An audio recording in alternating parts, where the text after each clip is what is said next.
नमस्कार, मैं हूं रंजीत छाबड़ा। आप देख रहे हैं धमतरी का लोकप्रिय चैनल MGTV। आइए चलते हैं खबरों की ओर।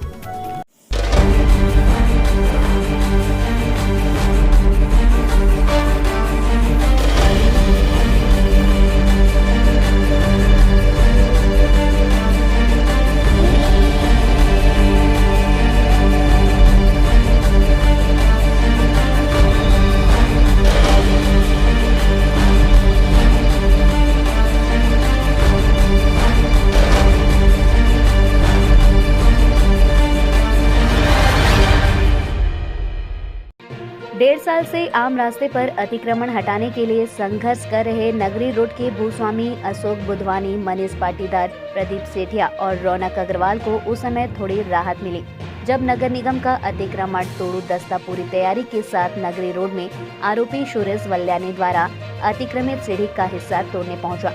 निगम अभियंता विजय मेहरा, इंजीनियर कामता नागेंद्र, राजस्व अधिकारी हेमंत नेताम, नायब तहसीलदार रमेश मंडावी और पटवारी प्रवीण टिकहरिया दिन भर की कोशिश के बाद भी भवन की अवैध सीढ़ियां ही तोड़ पाए। 4.5 फुट का अवैध छज्जा बुलडोजर से भी नहीं तोड़ पाए और अतिक्रमणकारी सुरेश वल्यानी को 3 दिन के अंदर अवैध छज्जा स्वयं तोड़ने या न तोड़ने पर निगम द्वारा तोड़ने का नोटिस देकर लौट गए। निगम ई विजय मेहरा ने MGTV को बताया कि अतिक्रमण पूरा तोड़ा जाएगा। तो हो गया, वीडियो टूट गई, सड़क चालू हो गई, लेकिन वो छज्जे पर भी आपत्ति आ रही है। पीछे जो लोग हैं तो वो छज्जा कब तोड़ेंगे? नहीं, अभी तो शुरू कर रहे हैं ना। हाँ, नहीं, छज्जे पे पंजा गड़ा था। हाँ, JCB मशीन का। हाँ, वो तोड़ नहीं पाई। अच्छा, तो क्या मान के चले? नहीं, अभी तो हम तोड़ रहे हैं ना भाई। अभी तोड़ के ही जाएंगे? हाँ, हम तोड़ रहे हैं अभी। तोड़ के ही जाएंगे? तोड़ के ही जाएंगे, तोड़ रहे हैं भाई अभी तो। छज्जा? हाँ, तोड़ रहे हैं। ठीक, छज्जा करीब कितना फुट निकला हुआ है आपके हिसाब से?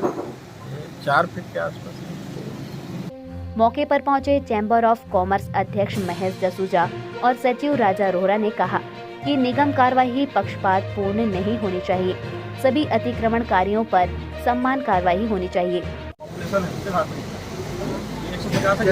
उसके बाद पूरा उसके बाद निकलेगा कि कितने कार की पार्किंग हो रही है, रिक्वायर्ड है, वो निकलेगा।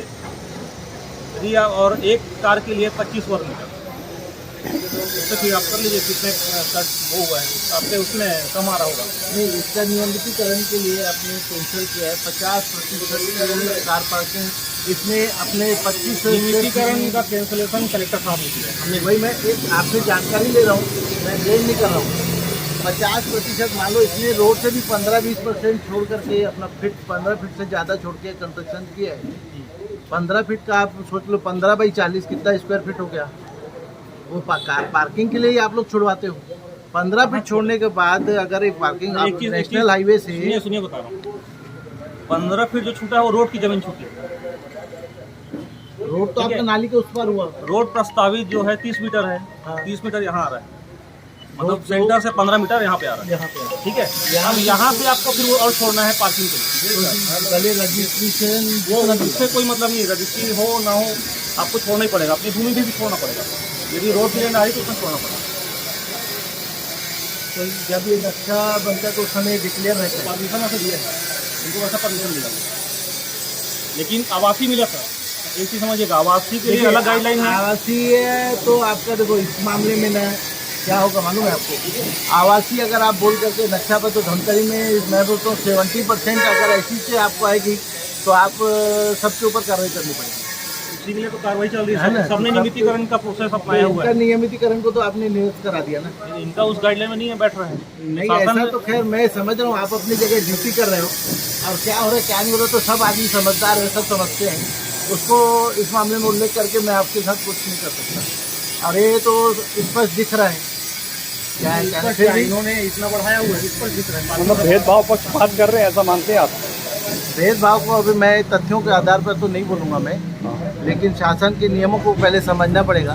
नहीं, ये अपराध की श्रेणी में नहीं आता कि आपने आवासीय के लिए भवन अनुज्ञा ली है और व्यवसायिक बना लिया, अपराध की श्रेणी में? इस एरिया में पहले ये पता करके बताओ कि जो मकानें बनी हैं क्या वो व्यावसायिकरण की श्रेणी में नक्शा पास होता है? नहीं, दूसरों का अपराध गिनाने से क्या अपने अपराध कम हो जाएंगे? अपराध की तो यहाँ बात नहीं हो रही है, बात नहीं, हो अपराध रही ही है ना ये। आवासीय और व्यावसायिक ये आर्थिक अपराध शासन है। ने व्यावसायीकरण के लिए नियमितीकरण का आदेश दिया है। हाँ। तो इसमें जो नियम है उस नियम को अपराध कैसा हो गया? अगर आप अपराध करोगे तो भाई, पूरे ऑल ओवर इंडिया में इतने पूरे कितने ही धमतरी मकान ने बने गलत हैं। काम किया है तो मैं भी कर सकता हूँ, आपका तात्पर्य ऐसा नहीं है, धमतरी में अगर गलत काम हुआ है तो धमतरी में बाकी जगह भी इस मामले में आवाज उठनी चाहिए। कार्रवाई और होनी शासन चाहिए। का अगर आपका ये है तो बालक चौक में स्थित आपका शासन का जो नगर पालिका का कॉम्प्लेक्स है, आप बताओ वहाँ पे कितना 50% पार्किंग का व्यवस्था है, आप मेरे को बताओ। नहीं। आपने रोड से लगा करके वहाँ पे मार्केट बना दिया, तो अगर उसकी बात उठा रहे तो उसकी उठाओ ना। आपके प्रशासन ने वहाँ पे क्यों गलत बनाया है? अंडरग्राउंड पार्किंग है। ये देखिए, पक्ष आपका अंडरग्राउंड मजबूत है। पार्किंग है, अंडरग्राउंड पार्किंग का भी वैल्यू निकालेंगे ना। एमबी ट्रेड सेंटर ने 10 फुट पीछे बनाया है, लेकिन नगर निगम का कॉम्प्लेक्स 10 फुट आगे बना है। आपकी बात वाजिब है। दिख रहा है, देखिए जो दिख रहा है और जो नियम है उसका जब तक अनुकूलन नहीं किया जाएगा, बिना अनुकूलन के अपन किसी के ऊपर ब्लेम नहीं लगाएंगे, लेकिन आंखों देखे को झूठ भी नहीं कर सकते। आपका जो कार्रवाई है इसमें 50% तक पार्किंग का जो इन्होंने बताया है फ्लोर के ऊपर से, मेरे पास कार नहीं है, मैं फ्लोर के अनुसार से क्यों पार्किंग बनाऊंगा? और बनाऊंगा भी सामने से मैंने अपने उपयोगिता के अनुसार पार्किंग निगम के पालन के अनुसार छोड़ दिया है। उसके बाद भी अगर लगता है तो आपस में बैठ करके इस मामले को प्रशासन से मिलकर सुलझाया जा सकता आपस है। में सुलझ गया होता तो सुरेश भाई को फिर अदालत जाने की क्या जरूरत थी? ये मामला देखो आपके समझना समाज के पड़ेगा। भी लोग हैं उसमें, बिना बाकी तथ्यों समाज के के जान- लोग भी हैं। बहुत बिना समय से मांग कर तथ्यों रहे के हैं, भैया जानकारी सड़क के की जगह अनुसार छोड़ दो, सड़क की कुछ जगह बोलना छोड़ दो। गलत है। अब कार्रवाई होने के बाद वो जगत की जगह छोड़ना पड़ रहा है, तो प्रेम सद्भाव कहाँ रह गया? प्रेम और सद्भाव तो बनाना पड़ता है, अपने आप नहीं बनाए। अब 8 आदमी के साथ एक आदमी अगर फाइट कर रहा है तो उसका भी कारण समझना पड़ेगा। 8 व्यापारी एक तरफ है, उनका दुकान पीछे तरफ है, सामने से रास्ता है, तो ये सब चीज़ों को आपसी तालमेल भी देखा जाता है। कहीं ना कहीं कुछ ना कुछ इसमें दूसरी चीज़ें भी आती है। आपकी एक तरफ यूनिटी बन करके एक व्यापारी को परेशान, क्योंकि रोड नापना चाहिए कितना फिट है, काम हो रहा है कि नहीं हो रहा है। आपसी सलामती से अगर रहे तो 3 फीट कटवाने के लिए भी बोला जा सकता है। आप सब बस में बैठ करके, क्योंकि विवाद का कोई अंत नहीं है। नहीं, पीछे जिनकी जमीनें हैं उनका कहना है कि ये 3 फुट को हटना ही चाहिए जो हट रहा है, लेकिन 3 फुट नहीं हट रहा है, ये 1.5 फुट हट रहा है और छज्जा नहीं हटाया जा रहा है। अच्छी बात तो है। उनका ना, ये कहना है तालमेल कि कर- बोरिंग कराने वाली हमारी जो ट्रक है हाँ, उसमें उठपुटांग मशीनें रहती हैं, वो अंदर कैसे घुसेगी, हम बोरिंग पीछे कैसे कर, ये समस्या फिर आगे इसको आएगी। बैठ के समाधान को निकालना पड़ेगा, क्योंकि विवाद का कोई अंत लेकिन सुरेश भाई तैयार नहीं है ना। हो जाएंगे।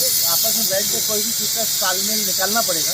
बिना तालमेल निकाले कुछ भी नहीं होगा, क्योंकि सबको यहीं रहना है और हमेशा रहना है और एक दूसरे का साथ सहयोग करना ही पड़ेगा। साल भर से पीछे के जो 8 लोग हैं, जिसमें 4-5 सिंधी समाज के भी लोग हैं, उनका कहना था कि इन्होंने अतिक्रमण किया है, इसको तोड़ दिया जाए। तो न्याय पाने में इनको 1-1.5 साल लग गया।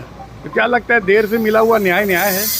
मैं तो मुझे कोई इस बारे में वस्तु से पूरी जानकारी नहीं है, पर मैं ऐसा समझता हूँ कि अगर आवागमन में किसी को तकलीफ नहीं है तो किसी व्यापारी भाइयों को प्यार से प्रेम से रहना चाहिए। और हम सब व्यापारी भाई हैं, आज हमारा मौका है, कल किसी और का मौका आएगा, ऐसा कुछ नहीं है। पर समय के अनुसार जो है ना, सबको एक दूसरे को व्यापारियों को मदद करते हुए चलना चाहिए। और अगर किसी को तकलीफ नहीं है तो उसे ऑब्जेक्शन नहीं उठाना चाहिए। हाँ, अगर आवागमन में तकलीफ होती हो और किसी का नुकसान होते हो तो आप उसको कंप्लेंट करो, सुरेश भाई खुद ही हटा देंगे। ये आज जो आधी अधूरी कार्रवाई हो रही है, क्या लगता है ये मामला सुलझ जाएगा या फिर एक बार आगे बढ़ेगा? नहीं, व्यापार देखो, सुरेश भाई तो पूरा हेल्प कर रहे हैं, वो तो बोल रहे हैं जैसा शासन का आदेश है वैसा किया जाए। परंतु मैं ऐसा समझता हूँ कि सुरेश भाई साहब भी न्याय होना चाहिए, न्याय किस नाम नहीं होना चाहिए। नहीं, ये बोल रहे हैं शासन को सहयोग कर रहे हैं, लेकिन पीछे जो 8 लोग हैं जिन्होंने इन पर भरोसा किया था और आवागमन के मार्ग में दस्तखत किया था, इन्होंने दस्तखत अकेले ने नहीं किया, बाकी 7 लोगों के दस्तखत वहाँ हैं। इस बारे में बात करना मैं तब तक नहीं समझूंगा जब तक मैं इनके कागजात नहीं देख पाऊंगा। मैं इस बारे में पूरी वस्तुस्थिति में कोई जानकारी अभी नहीं मिली है, उसके बाद ही बात करूँगा कि क्या गलत है और क्या सही है। ऐसा कुछ भी बोलना गलत है। नहीं, ये कार्रवाई पूरी होनी चाहिए कि अधूरी होनी चाहिए? अभी तो मेरे ख्याल से मैंने जैसे निवेदन किया है कलेक्टर साहब से, तो मेरे ख्याल से हमको समय देना चाहिए, उसके बाद ही हमको मतलब साल 1.5 साल 2 साल के बाद और समय और चाहिए? नहीं, हमको जो है ना सिर्फ 2 महीने का समय दिया जाए, हम वस्तुस्थिति समझें, चैम्बर ऑफ कॉमर्स वस्तुस्थिति समझेगा। उसके बाद ही अगर सुरेश भाई गलत होगा तो हम खुद बोलेंगे सुरेश भाई आप तोड़वाइए करके। नहीं, बहुत समय से ये मामला लटका हुआ है। नहीं, आपके पास मुझे अभी जानकारी में आया है और सुरेश भाई ने मुझे अभी कुछ ही दिन पहले बताया, तो हम लोग इस बारे में चर्चा कर ही रहे थे। और सुरेश भाई अभी अपना इसमें न्यायालय में भी गए हैं, हाँ तो मेरे ख्याल से केस जो न्यायालय में लंबित है तो व्यापारिक हित के हिसाब से इनको जो है अभी छूट मिलनी चाहिए। भवन अनुज्ञा के विपरीत आम सड़क पर लोकहित की उपेक्षा कर सीढ़ियां और 4.5 फुट का छज्जा निकालने के आरोपों से घिरे अतिक्रमणकारी सुरेश वल्यानी ने कहा कि उनका मामला संभागीय कमिश्नर रायपुर के कोर्ट में है। ऐसी स्थिति में निगम द्वारा उनकी दुकान में तोड़फोड़ करना गलत है। इस तरह का अतिक्रमण हटाया जा रहा है, क्या है मामला? अब मैंने रायपुर संभाग आयुक्त में अपना केस को प्रकरण को दर्ज करा दिया है। अब उसके बावजूद अगर ऐसी कार्रवाई हो रही तो इसके बारे में मैं कुछ नहीं कर सकता। शासन यहाँ सक्षम है, वो जो कार्रवाई कर रहा है मैं कुछ नहीं कर पाऊँगा, उसमें मैं क्या कर सकता हूँ। तो अभी निगम वालों कुछ सहयोग कर रहे हैं, आपत्ति कर रहे हैं? निगम वाले, मैं काहे को आपत्ति करूँगा जी, निगम वाले तोड़ रहे हैं, मैं चुपचाप देख रहा हूँ। नियमितीकरण के लिए दिए थे? नियमितीकरण के लिए न्यायालय में लंबित है, रायपुर न्यायालय में। मेरे को कहा गया 50% कार पार्किंग आपने नहीं छोड़ा है, तो 50% कार पार्किंग कैसे छोड़ें जी? कौन छोड़ता है? धमतरी में किसकी बिल्डिंग में 50% कार पार्किंग छुटी हुई है, जिसके तहत मेरे नियमितीकरण के इस प्रकरण को रद्द किया गया है। मैंने पूछा लेकिन वहाँ पर किसी ने कोई भी संतुष्टिजनक जवाब मेरे को नहीं दिया है। अब इतने लोग मिलके अगर मेरे साथ लड़ रहे हैं तो मैं शांत हूँ भैया, ठीक है, आप लोग सक्षम हैं, आप लोगों की ताकत है, आप लोग जैसा चाहें कर सकते हैं। तो आपको जैसा करना है मैं इस बार में मैं कोऑपरेट कर रहा हूँ, ठीक है, तोड़ना है तोड़ दो भैया, तोड़ चुके हैं लगभग। तो इस कार्रवाई के खिलाफ आप आगे क्या शिकायत करेंगे? मैं तो चुपचाप शांत खड़ा हूँ जी। मैंने न्यायालय में केस दे दिया है, केस न्यायालय में लंबित है, उसके बावजूद ये कार्रवाई हो रही है जो कि नहीं होनी चाहिए थी। आम रास्ते पर अतिक्रमण से प्रभावित शिकायतकर्ता प्रदीप सेठिया ने कहा कि उनके सहित 8 भूस्वामियों का आवागमन और लोकहित प्रभावित हो रहा है। अवैध सीढ़ियां हटाए जाने से थोड़ी राहत तो मिली है, पर अवैध छज्जा हटाए जाने के बाद ही पूर्ण संतुष्टि मिलेगी।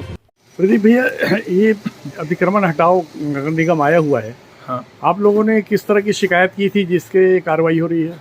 ये कि हमको जब बेचे थे दिलीप भैया ने तब 20 फीट का रोड बोले थे, हाँ। और सुरेश भैया ने लगभग 5 फीट के आसपास रोड दबा दिया जी। व्यक्तिगत 6 महीने हम लोगों ने प्रयास किया कि मामला निपट जाए, वो बाजू की ज़मीन लेके रोड की चौड़ाई को व्यवस्थित कर दे, मगर उन्होंने नहीं किया। तो मजबूरी में हमको शिकायत नगर निगम में करना पड़ा, और पिछले 1 से सवा साल हो गए निगम के चक्कर लगा रहे हैं। और आज कम से कम शुरुआत हुआ कि टीम पहुंच के कम से कम सीढ़ी को हटाई है, मगर छज्जे को आज भी छोड़ दिया और उनके द्वारा आश्वासन दिया गया है कि उनकी गाड़ी ख़राब है, आप गाड़ी की व्यवस्था करवा दीजिए तो हम छज्जा भी तोड़वा देंगे। तो सोमवार को हरियाली है, मंगा के और टीम के अधिकारियों को बता देंगे और चाहेंगे कि हमको न्याय मिले। आप बता रहे हैं कि 5 फुट अतिक्रमण है और नगर निगम ने करीब 1.5 फुट के आसपास हटाया है, तो क्या ये कार्रवाई भी गलत मानी? अभी तो गलत है, और 20 फीट जिस दिन कार्रवाई कंप्लीट होगी तो हम तो शिकायतकर्ता देखेंगे कि हमको जो 20 फीट रोड दिया गया है वो है कि नहीं, तभी हम नगर निगम को संतुष्टि पत्र देंगे। आप बता रहे हैं कि छज्जा भी हटना जरूरी है, 4 फुट करीब है, जरूरी। तो छज्जा हटना क्यों जरूरी है? छज्जा इसलिए हटना जरूरी है कि कल क्या बोलते हैं, हमारी बोर मशीनें हैं, कल फायर ब्रिगेड की गाड़ी है, कल कोई दुर्घटना या कोई चीज़ होती है तो कम से कम ये गाड़ियों को आने के लिए, और हमारी जब काम चालू होगा तो मटेरियल आने के लिए तकलीफ मत हो जी। लेकिन अगले पार्टी का कहना है जो कि नगर निगम गलत कार्रवाई कर रहा है, उनका मामला संभागीय कमिश्नर के अदालत में है। नियम था तो नगर निवेश से इनकी खारिज हो गई है नियमितीकरण। आज तो नगर निगम के अधिकारियों को चाहिए था कि ये दुकान को भी सीज करना था इनको जी, जो कि उन्होंने नहीं किया है। सिर्फ एक खाना पूर्ति टाइप का हुआ है कि सीढ़ी को तोड़े जी। और उनके द्वारा कहा गया है, और हमको पूरा विश्वास है कि निगम पूरी कार्रवाई करेगी। मतलब छज्जा तोड़ने तक आपका जो विरोध है वो जारी रहेगा? हाँ, वो जारी रहेगा सर। बहरहाल विवादित इमारत में कई पेंच फंसे हुए हैं जिसे अधिकारी नहीं देख पा रहे हैं। भवन निर्माण की अनुज्ञा आवासीय के लिए ली गई थी, पर निर्माण व्यवसायी किया और 2 अवैध दुकान बनाकर किराएदार भी रखी है, ऐसा आरोप है। अतिक्रमण हटाओ कार्यवाही से 3 माह पूर्व भी निगम दस्ते ने सुरेश वल्यानी को मास्टर प्लान निर्देशों के विरुद्ध दुकान के सामने का 15 फुट अवैध निर्माण हटाने 15 दिन का समय दिया था, जिसका पालन दुकानदार ने नहीं किया। अतिक्रमण के आरोपी सुरेश वल्यानी द्वारा निगम में विवादित भवन के नियमितीकरण के लिए आवेदन किया था। पात्रता जांच में ग्राम एवं नगर निवेश ने आवेदन जांच में अवैध निर्माण पाए जाने के बाद अतिक्रमण हटाने विभाग ने निर्देशित किया था। अब बाकी छज्जा अतिक्रमण 18 जुलाई की मियाद पर है, जिसे आरोपी द्वारा स्वयं न हटाए जाने पर निगम तोड़ेगा और खर्च भी दुकानदार से वसूल करेगा। बहरहाल जिस अवैध कॉम्प्लेक्स के पीछे प्रभावित भूस्वामियों को आम सड़क का अतिक्रमण हटाए जाने से थोड़ी राहत मिली है, पर पूर्ण संतुष्टि दुकान की सीढ़ियां हटाए जाने के बाद 4.5 फुट का अवैध छज्जा हटाए जाने के बाद ही मिलेगी, ऐसा बताया गया।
देखते रहिए MG टीवी, क्योंकि खबरों का सिलसिला यहाँ थमता नहीं।